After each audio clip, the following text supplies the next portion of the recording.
Hi, it's me again with Corel Draw Tips and Tricks, and a friend of mine sent me a file. Going to be pretty cool. It's really large. I don't know how he's going to cut that out, but that's not what he asked. He wanted to have these.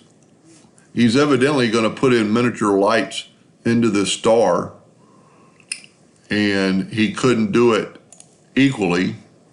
So I'm just going to show you how I would do it, because I just did this.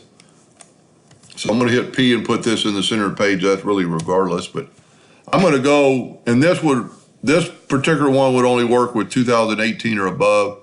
I'm going to go to effects, and I'm going to contour to the inside just 1/4 of an inch and apply.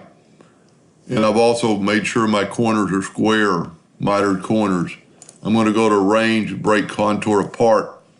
I'm going to nudge this inner one out of the way. I'm going to close the contour window, and I'm going to open up object to path, fit object to path. It's due in 2018, and this is 2019 version. You grab your object first, hold down the shift and grab your path, and then hit apply. Now it's not perfect, but it's pretty good. It's a good start. So the one I'm doing the video for, if you have this, use it. If you don't, there's another way. Now, what I would do in this case is I would individually move some of these ones to the point. I don't know exactly, what this is. Let's try putting this at 0, get it parallel, and just bring it up to the corner. You could space these out. Corel did a pretty good job.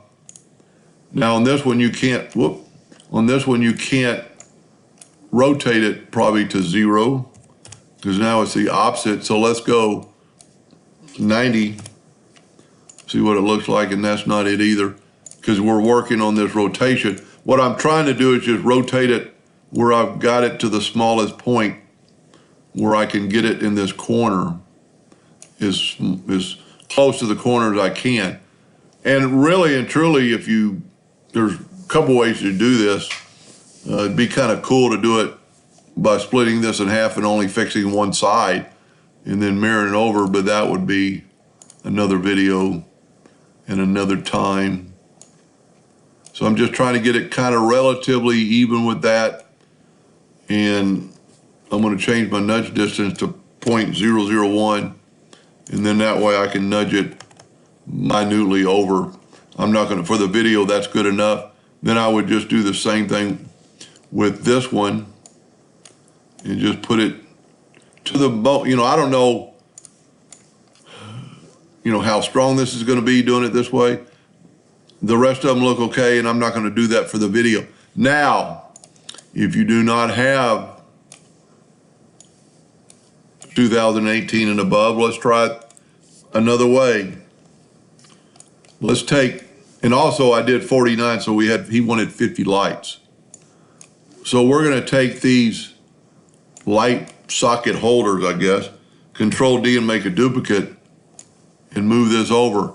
Now I still want to do the same thing with the contour tool, is I'm going to contour this thing 0.25 of an inch, because you don't want them on that line if he's cutting them out. Go to range and break contour apart. And let's move this one over. Now let's grab both these, go up to effects and blend. Let's blend them 48 times because we already have 2. Go right here in new path and put it on our contour. Blend along full tap path, hit apply. This actually might have worked better.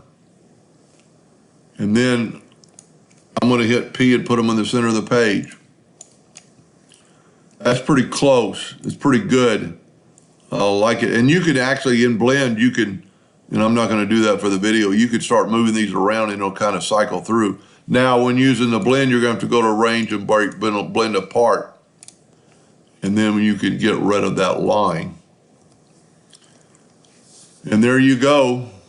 I hope that helped a little bit. Thank you for watching.